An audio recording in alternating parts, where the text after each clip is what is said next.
சமந்தாவின் ஆபாச நிர்வாண படம் வெளியானது. சமீபத்தில் சமந்தா அருவருப்பாக ஆபாசமாக நடித்த வீடியோ ஒன்று வெளியாகி இருக்கிறது. ஏற்கனவே சமந்தா ஒரு படத்திலே, தமிழ் படத்திலே நிர்வாணமாக நடித்து புகழ் பெற்றவர். இப்போது அவருடைய காதலரை திருமணம் செய்து கொண்டு சந்தோஷமாக வாழ்ந்து வருகிறார்.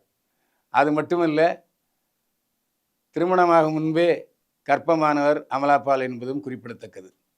சமீபத்திலே ஒரு பேட்டியிலே சொல்லியிருக்கிறார், எனக்கு நிறைய பாய் ஃப்ரெண்டுகள் இருக்கிறார்கள், ஆனால் எந்த ஒரு பாய் ஃப்ரெண்டும் எனக்கு த்ரில் அனுபவத்தை கொடுத்ததே இல்லை என்று பகிரங்கமாக பேசியிருக்கிறார் அமலாபால்.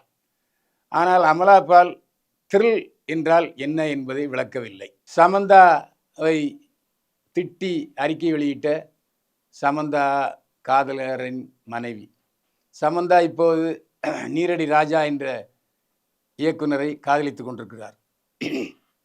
அவருடைய இயக்கத்தில் வெப்தொடரில் நடித்து கொண்டிருக்கிறார் சமந்தா.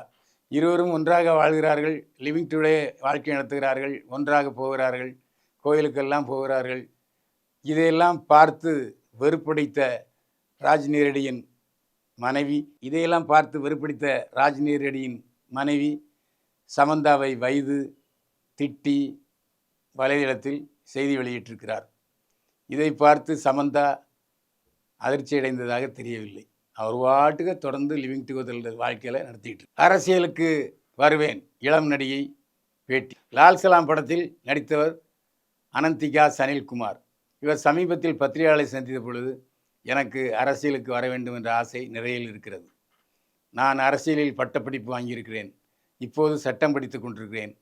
எனவே விரைவில், அதாவது என்னுடைய 40வது வயதில் நான் தீவிர அரசியலில் குதிப்பேன், அது உறுதி என்று சொல்லியிருக்கிறார். சினிமா விழாவுக்கு என்னை அழைக்காதீர்கள், சினிமா உலகை விட்டு விலக நினைக்கிறேன், மீண்டும் உறுதிப்படுத்தினார் மிஷ்கின். சமீபத்தில் நடந்த ஒரு இசை வெளியீட்டு விழாவிலே மிஷ்கின் பேசினார். எனக்கு ஒரு நாளைக்கு 5 பேர் தங்களுடைய விழாக்களிலே கலந்து கொள்ள வேண்டும் என்று என்னை கூப்பிடுகிறார்கள். நான் நிறைய படிக்க வேண்டி இருக்கிறது, எனவே என்னை விழாவுக்கு அழைக்காதீர்கள். அப்படி விழாவுக்கு அழைக்கும் பட்சத்தில் 5 லட்சம் ரூபாய் கொடுத்தால்தான் நான் வருவேன். அந்த 5 லட்சம் ரூபாயை என்னுடைய மகளுக்குடைய மேல் படிப்பு செலவிடுவேன், என்னுடைய வாழ்க்கைக்கும் செலவிடுவேன்.